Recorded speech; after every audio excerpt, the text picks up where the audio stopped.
I read The Weir first, and I had seen the play before and all the rest of it, but whatever it was in the zeitgeist or my age or whatever it was, it absolutely, I just was so thrilled by it. You know, and sometimes you can read something and you're not quite open to it in the way that you are at a different time. So I just think it's particularly this time when everybody is so obsessed with mindfulness and trying anxiety issues and being alienated and people, all this kind of stuff, that it's such a wonderfully enriching kind of experience, you know. So when I read it, I felt completely uplifted by it, that people were, you know, choosing the better part of themselves. And I just think it's a really important kind of a play, very profound, at a level where it's really talking about communication. And people talking to each other as against at each other, and finding themselves isolated from company. So all those things about the intermeshing of, you know, the human beings in real society, not on phones, that actually talking to and entertaining each other and finding ways of supporting each other and finding ways of clarifying different truths. It's a wonderful play, just is. So I really wanted to do it. West End was going to be exciting, but then we said, I wonder if we can have a go here. And Anne Clark is kind of a miraculous producer here with Landmark. And once she came on board, we knew it was going to happen. So fantastic cast. It's a kind of a dream ticket, for me, it really is. Be back here, particularly with this particular play at this time, with these actors. I mean, it's just thrilling. Conor himself is directing it, and that of itself is like such a cultural sort of, it's just a kind of it's the first time he directed his own play, and there's 20 years distance in it, so he's had time enough to allow other people in at it, which is kind of brilliant. And now he can kind of hone it in the way that he sees the way it goes. What is it like, though, to be acting in the play directed by the writer? Is that different?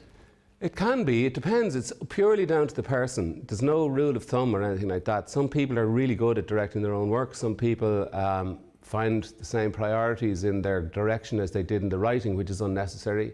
But Conor has a real, his philosophy is to open it out to the actors first and see what they bring. And then as it gets closer to, you know, preview time and this time, start, you know, bringing in little areas that he feels maybe would be improved in such and such a way. But he's very, very non-precious about it. So he wants to know what the actors bring to the table. It's very liberating, but it's good. He has the control, and then he has the authority that he actually wrote it.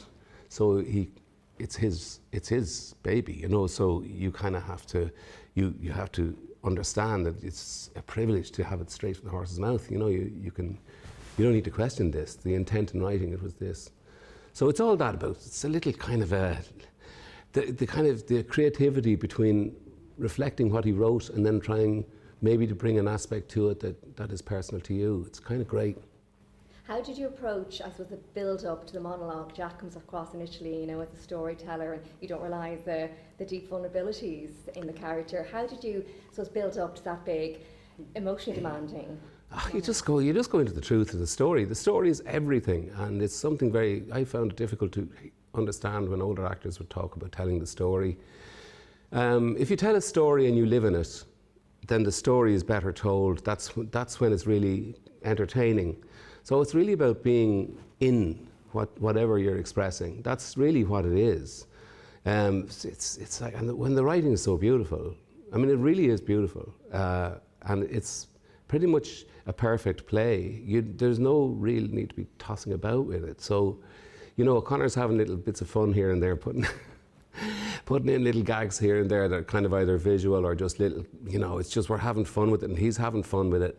But ultimately, you know, the bulwark of the play is the kind of emotional content of it and all those vulnerabilities. I mean, we're all vulnerable, you know, it's not hard to understand.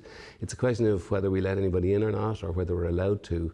And I think, again, that's really important for now, because people are so kind of showing their best self on, you know, visually on Instagram or whatever, whereas actually it's in there that that's where you need to be making the connections.